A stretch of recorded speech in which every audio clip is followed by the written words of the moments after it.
विश्वानि देव सवितर्दुरितानि परासुव यद्भद्रं तन्न आसुव।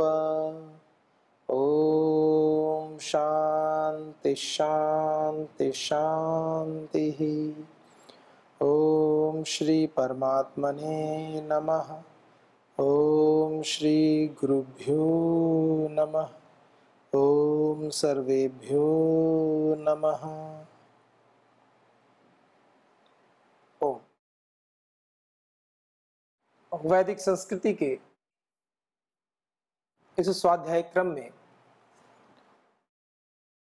हम समर्पण मंत्र के ऊपर और नमस्कार मंत्र के ऊपर आज चर्चा करेंगे। नमस्कार मंत्र जो ब्रह्म यज्ञ में अंतिम मंत्र है और इससे पूर्व में समर्पण मंत्र। तो समर्पण मंत्र में जो 4 पुरुषार्थ चतुष्टय की बात कहते हैं, धर्म अर्थ काम और मोक्ष, तो कुछ विशेष संदर्भों में बात चल रही है कि धर्म किसे कहते हैं। तो कहा जो आत्मा के स्वाभाविक गुण हैं वो धर्म है। इस पर हमने विस्तार से चर्चा की है। अर्थ की बात कही, साधना स्वरूप, साधना करने से साधना के लिए आवश्यक जो ईश्वर से प्राप्त दिव्य विभूतियां हैं, साधना स्वरूप परमात्मा की कृपा से प्राप्त होने वाली दिव्य विभूतियां। दिव्य विभूतियां मतलब कोई जादुई चीजें नहीं। आपकी वाणी में विनम्रता हो जाए, आपके अंदर असीम धैर्य उत्पन्न हो जाए, ईश्वर के प्रति विश्वास सदैव तीनों कालों में बना रहे, आपका अपनी इंद्रियों पर नियंत्रण हो जाए। ये जितने भी विषय हैं ये भी तो विभूतियां ही हैं। और कामनाओं की बात है, धर्म अर्थ काम।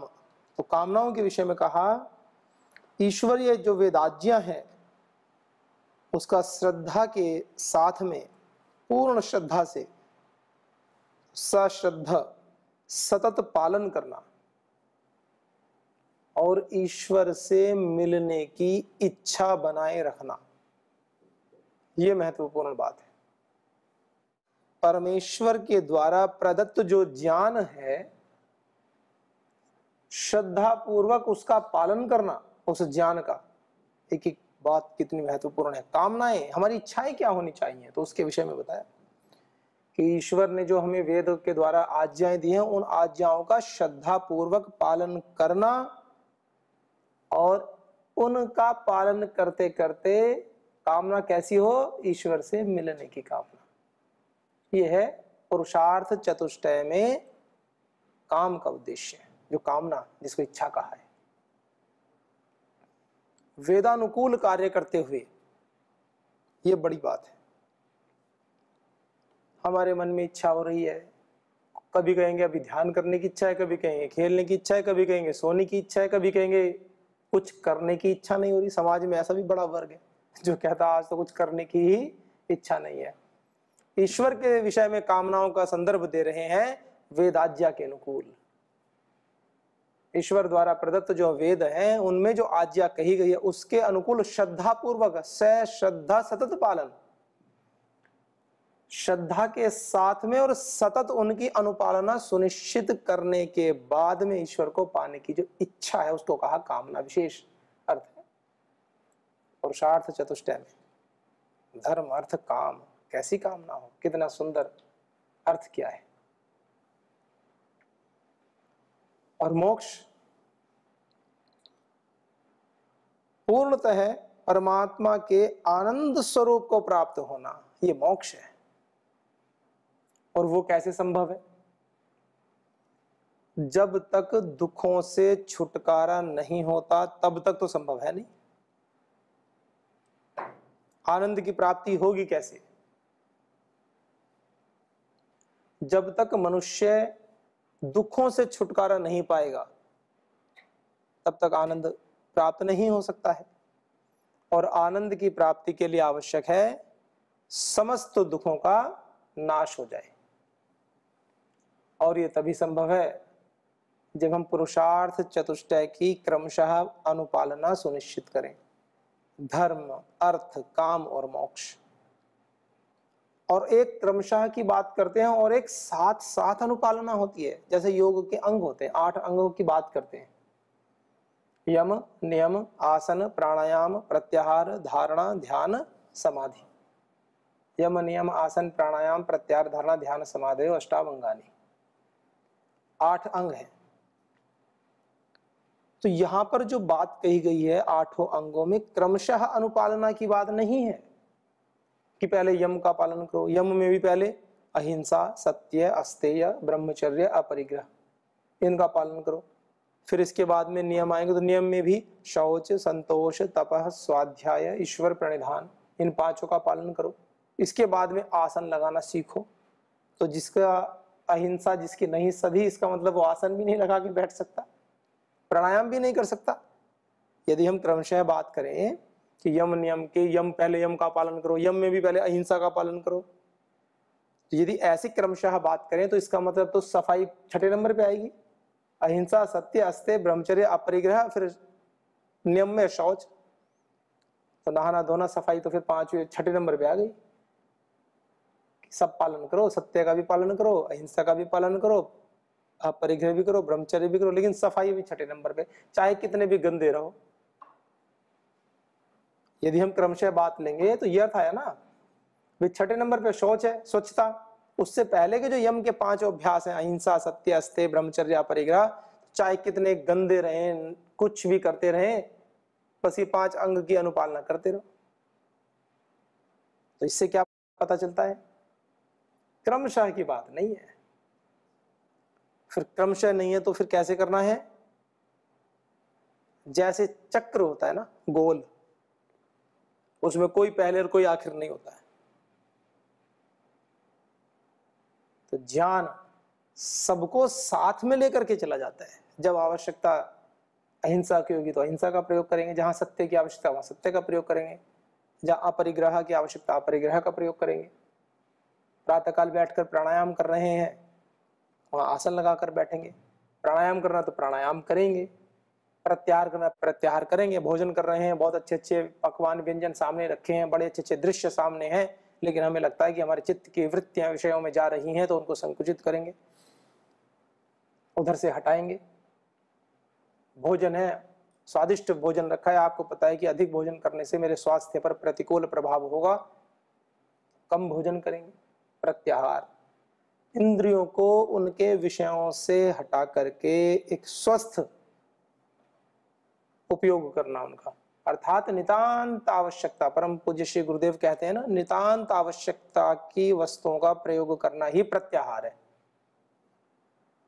बिल्कुल छोड़ना भी नहीं है कि साधक भूख से मर गया, तपस्या कर रहे थे साधक और भूख से मर गए, तो ऐसे कैसे भगवान को पाएंगे? प्रत्याहार, ज्ञान पूर्वक बात कह रहे हैं। धारणा, ध्यान और समाधि। तो धारणा कि पहले धारणा में बैठेंगे, फिर ध्यान में। धारणा करनी शुरू करो, तो धारणा करते करते धारणा, देश बंधस्य चित्तस्य धारणा, धारणा करते करते तत्र प्रत्ययिकतानता ध्यानम। धारणा करते करते ही जब धारणा की प्रगाढ़ अवस्था आ जाएगी, आपका ध्यान इधर उधर विचलित नहीं होगा, तो धीरे धीरे से आपका ध्यान घटित होने लगेगा। और जब ध्यान की स्थिति परिपक्व होती जाएगी तो फिर क्या होगा? तज्ज संस्कार अन्य संस्कार प्रतिबंधी तस्यापि निरोधे सर्व निरोधात् निर्बीजः समाधि। समस्त संस्कार जितने भी बीज रूप में भी है ना, वो सब रुक जाएंगे। फिर ध्यान की पराकाष्ठा, कुछ नहीं बचता वहां, वो समाधि। तो ये सारे अंग एक साथ घटित होते हैं। ऐसे ही जो पुरुषार्थ चतुष्टय है, इसमें भी धर्म, अर्थ, काम और मोक्ष चारों साथ साथ चलते हैं। फिर आप कहोगे कि मोक्ष साथ साथ चलता है? हाँ, बिल्कुल चलता है मोक्ष। आप प्रतिदिन ज्ञान के कारण से किसी न किसी गलत विकार को, गलत विचार को, गलत अभ्यास को तो छोड़ ही रहे हैं। तो यही तो मुक्ति है, अज्ञान से बंधन, अज्ञान के बंधन से मुक्त होना। अज्ञान से बंधन होता है, उस बंधन से मुक्त होना, यही मोक्ष है। ज्ञानान मुक्ति, और ज्ञान से मुक्ति होती है, आप सांख्य दर्शन में पढ़ते ही हैं। तो विशेष संदर्भ में जो व्याख्या कर रहे हैं धर्म अर्थ काम और मोक्ष की, और ये सब बातें हम कहां से सीखें? तो जो हमारी वैदिक संस्कृति है, वैदिक परंपरा है, प्राचीन भारतीय वैदिक सनातन परंपरा है हमारे ऋषियों की, वो ऐसा डिजाइन बनाया गया है कि आपको कहीं से कुछ सीखने की आवश्यकता नहीं है।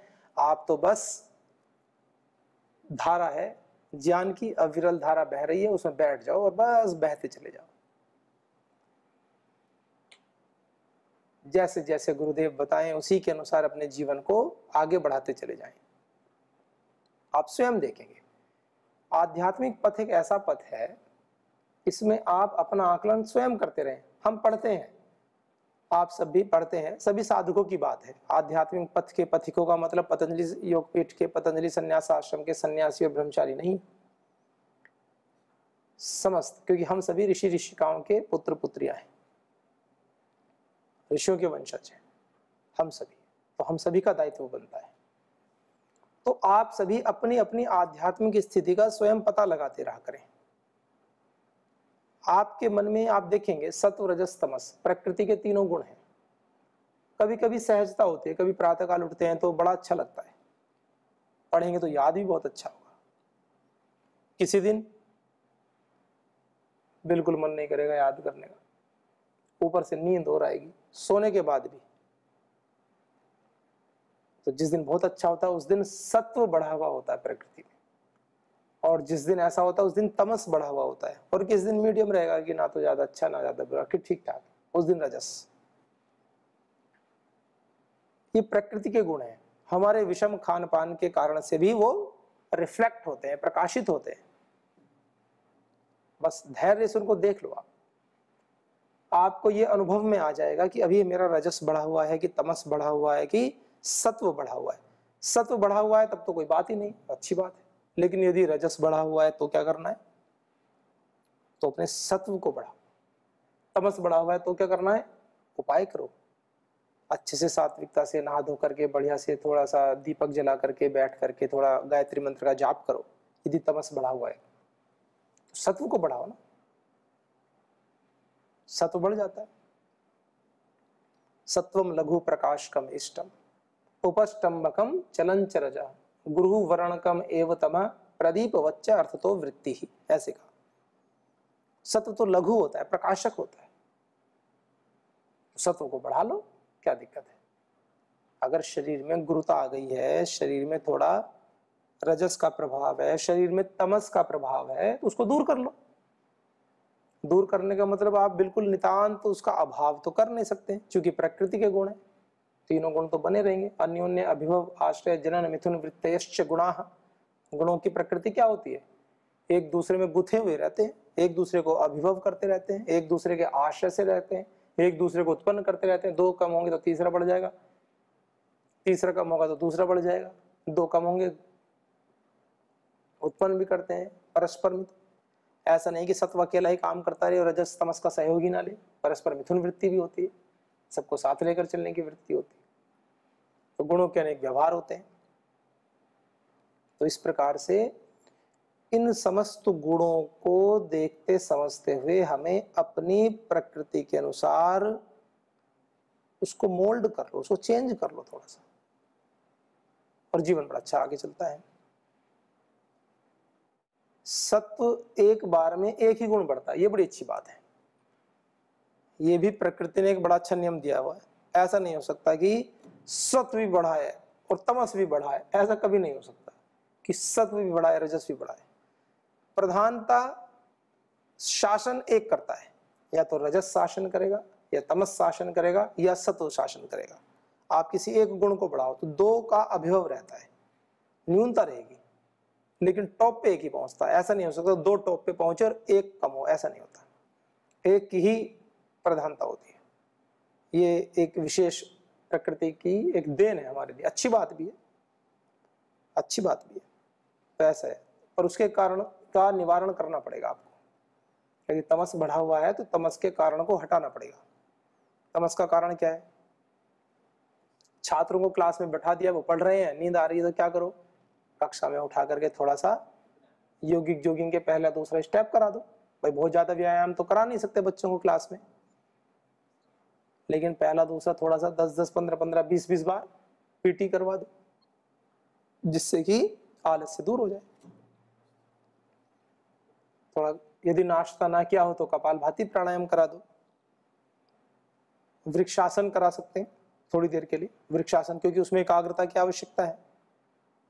और छात्रों के साथ साथ अध्यापक स्वयं भी कर लें, नहीं तो बच्चों को लगेगा देखो हम ही करा रहे हैं, खुद भी कर लें, आनंद आएगा, अपना भी एकाग्रता बढ़ेगी, क्या दिक्कत है। कटी चक्रासन करा दें, खड़े खड़े, थोड़ा सा मूवमेंट हो जाएगा आगे पीछे का। बच्चे बैठकर कर रहे हैं तो तितली आसन, बटरफ्लाई करा दें, आनंद का आनंद हो जाए और आलस्य उतर जाए। तमस को दूर करना पड़ता है सत्व को बढ़ाने के लिए। सत्व प्रसन्नता, थोड़ी प्रसन्नता की बात करें, बच्चे प्रसन्न हैं, चित्त प्रसन्न होता है। तो ऐसे हम परस्पर एक दूसरे को बढ़ाते हुए, परस्परम भावयंता की भावना तो है, लेकिन यहाँ पर हमें केवल और केवल सत्व को बढ़ाना है। और एक बात और विशेष क्या है, यदि जीवन में सत्व बढ़ जाता है तो रजस और तमस की प्रवृत्ति जो है, सत्व के बढ़ने से तमस सबसे न्यूनता पे पहुंच जाता है और रजस ऊपर उठ जाता है। ऑर्डर ऐसे होता है, यदि आपने अपने जीवन में सत्व को बढ़ा लिया तो तमस तो बिल्कुल नीचे चला जाएगा और रजस उससे बहुत ऊपर उठ जाता है। सत्व तो सबसे ऊपर रहता ही है, कंट्रोल करता है। तो जो व्यक्ति आप देखेंगे अत्यंत सात्विक होंगे, दो प्रकार के व्यक्ति होते हैं, क्षमा करना, कुछ अत्यंत सात्विक के नाम पर बड़े आलसी और सुस्त होते हैं, और वे ये उनको ऐसा प्रतीत होता है, वो यूं कहते हैं हम तो बड़े सात्विक व्यक्ति हैं, तो वो शांत रहते हैं। वो शांत नहीं रहते, कुछ आलस्य में रहते हैं। सामाजिक भाषा में, बड़ी ही व्यावहारिक लौकिक भाषा में ऐसे बोल देते हैं ये तो निकम्मे हैं। और थोड़े कठोर शब्द बोल रहा हूं मैं, किसी को चोट पहुंचाने के लिए नहीं बोल रहा हूं, बहुधा देखने में आता है। क्योंकि सत्व का गुण तो लघु है, प्रकाशक है।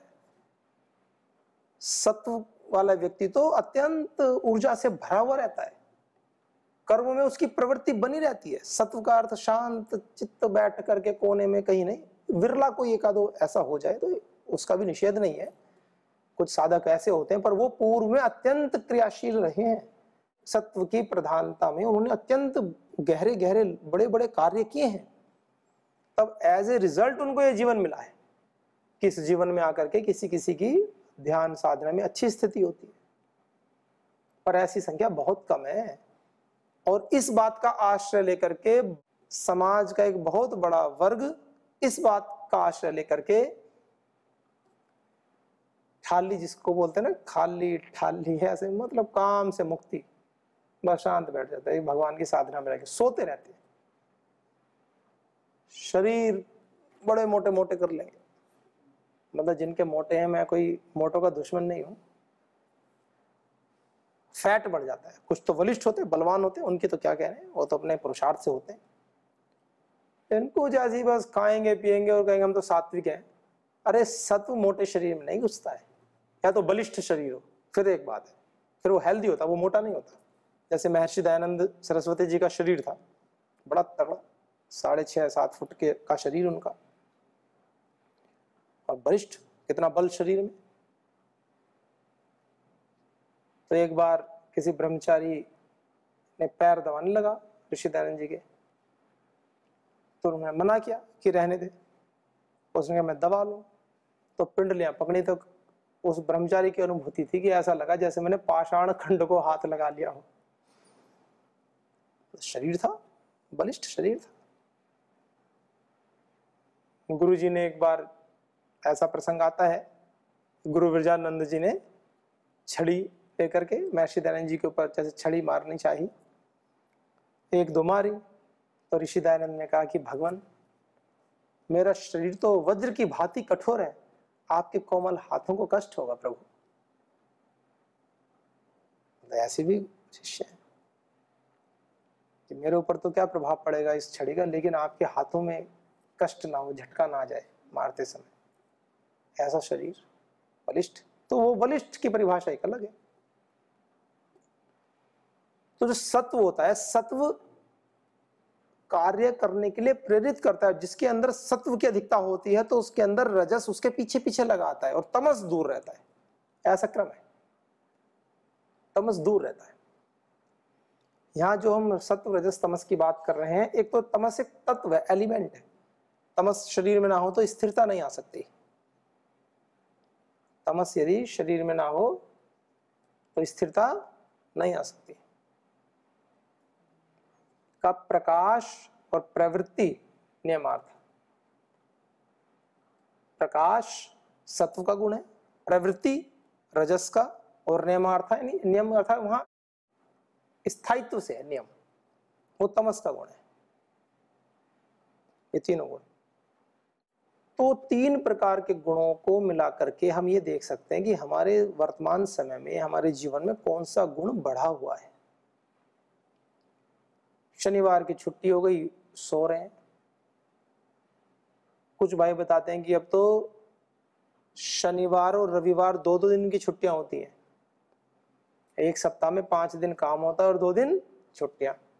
2 दिन छुट्टियां, आप सोचो, एक महीने में 8 छुट्टियां, और एक साल में लगभग 12 8 96, 12 8 जा 96, लगभग 100 छुट्टियां। एक साल में 100 दिन तो व्यक्ति मौज मस्ती में आनंद में निकाल देता है।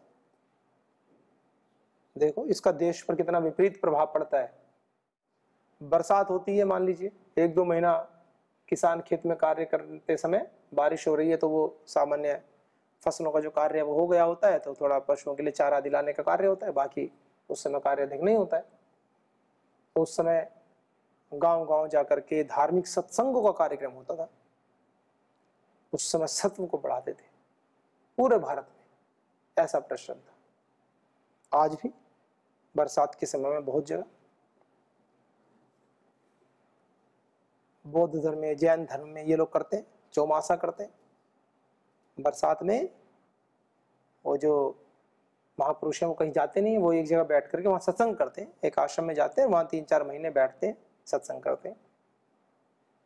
अच्छी परंपराएं हैं, उनको आगे बढ़ा रहे हैं वो। तो क्या है कि वैज्ञानिक पद्धति से, दृष्टिकोण से, हमारी जो वैदिक परंपरा है उसको वैज्ञानिक दृष्टिकोण से आगे बढ़ाती है चीजों। तो हमें भी ऐसे ही करना चाहिए। ऐसे का मतलब कि बरसात आई काम बंद, ऐसा नहीं है। वर्तमान में जो परिस्थितियां उसके अनुकूल जीवनचर्या करते हुए जो 2 दिन या 1 दिन छुट्टी का जिसको आप कहते हैं, उस दिन को सदुपयोग में लाएं, ईश्वर के विषय में सोचें, खोजें, अन्वेषण में लगाएं, रिसर्च करें, अनुसंधान करें, स्वयं ऋषि बने। वैज्ञानिक नहीं बन सकते हैं तो ऋषि तो बन ही सकते हैं। ईश्वर के विषय में तो खोज सकते हैं, ऋषि तो सभी बन सकते हैं। वैज्ञानिक तो सभी नहीं बन सकते, लेकिन ऋषि तो बना जा सकता है। आध्यात्मिक विषयों की खोज तो की जा सकती है, स्वयं को खोजने का प्रयास तो किया जा सकता है। प्रतिदिन हम जो कार्य कर रहे हैं उन कार्यों का परिणाम क्या है, इसके विषय में रात को सोने से पहले चिंतन तो किया जा सकता है, सेल्फ इंट्रोस्पेक्शन किया जा सकता है, आत्मनिरीक्षण उसको कहते हैं। तो ऐसा करने से सद्यः सिद्धिर्भवेन। जब हम इस प्रकार से धर्म, अर्थ, काम और मोक्ष की बात करते हैं तो हम जिस भी लक्ष्य को चाहते हैं वो लक्ष्य हमें जल्दी ही, शीघ्र ही प्राप्त होता है। और संध्या मंत्रों के अंत में मंत्र आता है बड़ा सुंदर, नमस्कार मंत्र। ओम नमः शंभवाय च मयो भवाय च, नमः शंकराय च मयस्कराय च, नमः शिवाय च शिवतराय च। ये ओम नमः शिवाय बोलते हैं। ओम नमः शिवाय, ये भी व्याकरण की दृष्टि से शिव अकारांत पुल्लिंग शब्द है, नमः अव्यपद है, नमः के योग में चतुर्थी विभक्ति होती है। नमः स्वस्ति स्वाहा स्वधालम वषट योगाच, तो शिव शब्द में चतुर्थी हो जाती है। शिवाय नमः शिवाय, ओम नमः शिवाय।